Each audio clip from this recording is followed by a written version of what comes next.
Then my question is, what about us? What is our drive in life? Because the power of drive can get you to do things you never think you could before. And achieve things that you never thought you could actually achieve. Drive expands our capacity. The most driven person in the Bible is our Lord God, Jesus Christ. Right. When you see and read about Jesus, you know nothing stops him. He's the most driven person in the Bible. I've heard before people saying, oh, I don't really have a mentor, or my mentor is no good, my leader is no good. I wish Jesus was my mentor. I wish I was like the disciples. Then, I'll be like, my spiritual life will be like the best. Because God will be my mentor. It will be the best. God can provide for me, can feed me bread from nothing. But if you read the Bible, the disciples had it really rough. They had to follow one of the most driven person in the world. And they have to keep up with him. And you tell sometimes the disciples cannot keep up with Jesus. It's not easy to follow the Lord. He is driven. Okay, let me show you. Some of you look at me with eyes like, funny, what am I talking about? Let's turn to Mark chapter 6.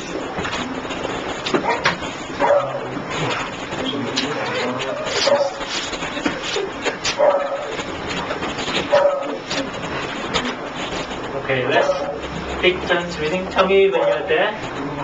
There. Marcus, pasangan 6. Pasangannya ada 6. Pasangannya 6. Marcus belum. Ayat 1. Let's read it together. When you're there, let me know. Mark 6 ya. Mark 6. 6:1. From the whole chapter actually. Tonight's message will be based on the whole chapter. Mark 6. Are you there, everyone? Okay, very good. Everyone, let's read from Mark 1 to 3. 1, 2, 3. Kemudian Yesus berangkat dari situ dan tiba di tempat asalnya. Sedang murid-muridnya mengikuti dia. Pada hari Sabat dia mulai mengajar. Mark 1 to 3. Okay. Oh yeah, sorry. Okay, please. Pada hari Sabat ia mulai mengajar di rumah ibadat dan jemaat yang besar takjub ketika mendengar dia dan mereka berkata, dari mana diperolehnya semuanya itu? Hikmat apa pula yang diberikan padanya? Dan mujizat-mujizat yang demikian bagaimanakah dapat diadakan oleh tangan dia? Bukankah ia ini tukang kayu, anak Maria, saudara Yakobus, Yoses, Yudas dan Simon? Dan bukankah saudara-saudaranya yang perempuan ada seperti kita? Lalu mereka kecewa dan menolak dia.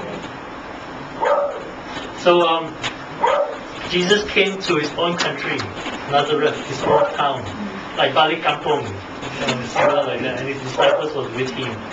Now, on the Sabbath day, on the Saturday, which is when the Jews, God's people, actually fellowship and celebrate together, what was Jesus doing there? Mengajar. He was teaching. He was doing ministry in the synagogue, like what a pastor would do in a church service. He was teaching the word, spending time preaching to God's people. And that's really wonderful. And that's very important. Jesus did not neglect the ministry to God's people. He remembered always to build God's people, to try and show them the truth, to give the word to them. Jesus did not neglect ministry to God's people. Okay, that's very important. And that's what we see, in church. The pastor preaches the message. Brother Steve is leading a cell group. There's worship leaders and musicians. There's the usher and all that. And they're all important roles, and they must not be neglected. Okay? And Jesus spent his time teaching the people. Now, what's verse 4? Everyone read verse 4 together. 1, 2, 3. Maka Yesus berkata kepada mereka, seorang-orang yang berada di mana-mana kecuali di asalnya sendiri, di antara kaum keluarganya dan di rumahnya.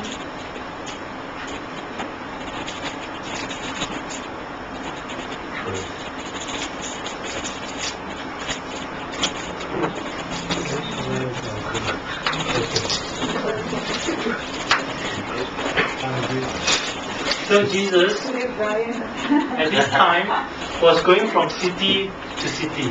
Because actually, there's one version that says he's doing the circuit around the cities and the towns. All this time, his disciples was following him everywhere. And let me tell you, I mean, going from city to city in those days is not easy work. You can't just take a bus or drive there. They need to walk from one city to the next city, and they're not very close, you know, they're not like you walk out the next city. It's not like Jakarta, you need to walk a fair while. And the disciples had to follow Jesus from city to city, and he was teaching, he was healing people, he was doing ministry everywhere he went.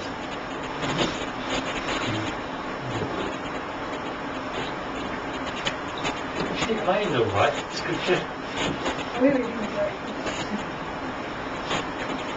I'm getting him 6:1, not 6:4. Yeah, I think I might be reading the... You want Matt 6:4 is in there. Maybe it's Matthew 6. Matthew 6. No, I think too good to please God.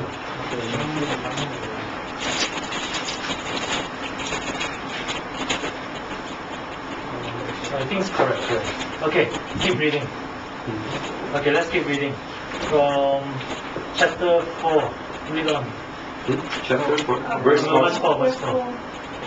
So now verse 5. Verse 5. Ia tidak dapat mengadakan satu mujizat pun di sana, kecuali menyembuhkan beberapa orang sakit dengan meletakkan tangannya atas mereka.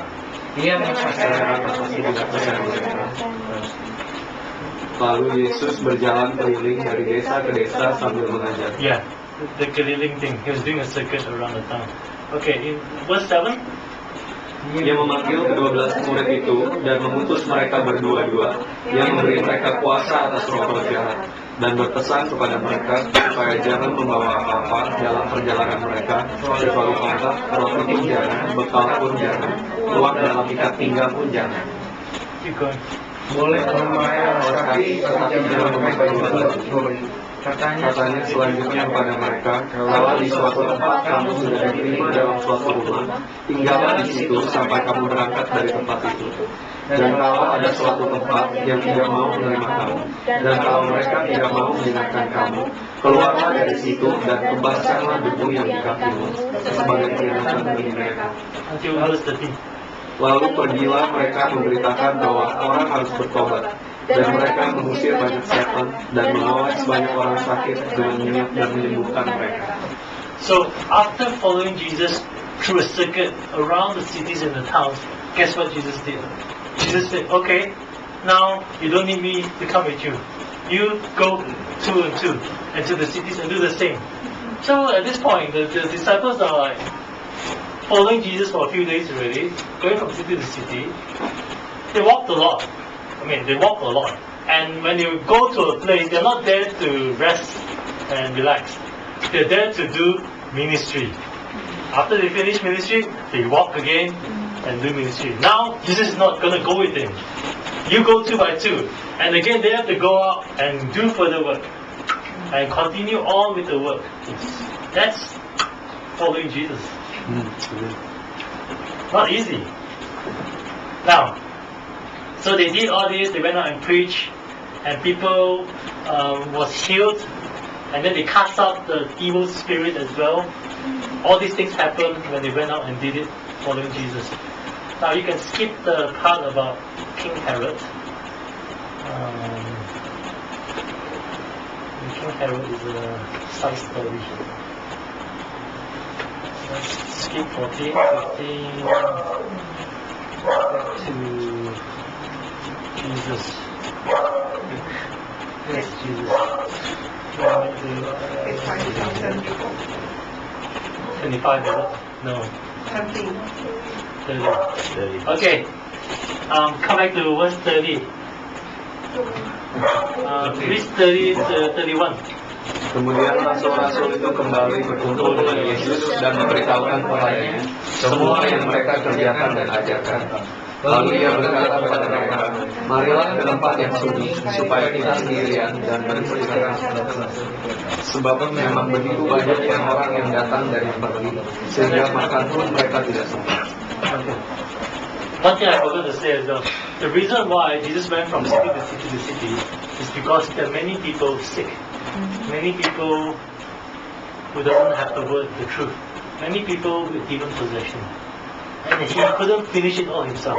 He had to get the disciples out because the need was just too much for Jesus alone. He needed the help of other people. This work is not just for one person. It's for teams and teams of people. Why? Not because God likes to just send people off, but because the need is great. Because there are many, many, many people who is in need of the touch of God. We are sent not because God just likes to send people, but because the need is there. Okay? And when they came back, they needed rest. Yeah, you hear what Jesus said? Jesus said, okay, come away by yourself to a deserted place and rest for a while. Okay? And the Bible even says they didn't even have the leisure enough to eat. Now, this is a touchy subject for a lot of people. When the service is too long and it's lunch time already and you can't eat. Oh, my stomach. Why is it such a long service? But these disciples, did Jesus really care that they haven't eaten yet? Not that much. He worked them until they're very tired and hungry. And then Jesus said, okay, now it's time to rest. Ya. Now you've followed me, you've done all this work, you come back to me. Now it's time to rest. Okay, let's read on what happens from there. Verse 30, where you end up? 31. 31. Actually, yeah, read 31 onwards. You read 31 already. Okay, read 32. Maka berangkatlah mereka untuk menyaksikan diri dengan perahu ke tempat yang sunyi. Tetapi pada waktu mereka bertolak, banyak orang melihat mereka dan mengetahui tujuan mereka. Dengan mengambil jalan darat, segeralah datang orang dari semua kota ke tempat itu, sehingga menemui mereka. Ketika Yesus mendarat, ia melihat sejumlah besar orang banyak, maka tergeraklah hatinya oleh belas kasihan kepada mereka, karena mereka seperti domba yang tidak mempunyai gembala. Lalu mulailah dia mengajarkan banyak hal. So, did they get a chance to go to a deserted place to rest? No, because once they went off to the boat, everyone followed them. Everyone followed the boat, everyone went around and just crowded around where they landed. Why did Jesus want to bring the boat out? Because he wanted to bring them to rest, correct? To eat and to rest. Did they get a chance? No. The need is great. Ya. And when they got there, guess what? Jesus saw them. Oh, Jesus is such a heart of compassion. Just could not send them away and say we needed to rest. We needed to eat. Jesus say straight into ministry again. I can just imagine the disciples. Man, we've been walking with him for days. He just came back and he said we'll go and rest and eat. But we can't stop. Because Jesus is a man of compassion. And they just kept on going. Okay? Now let's read. How much longer did Jesus minister? Let's read verse 35.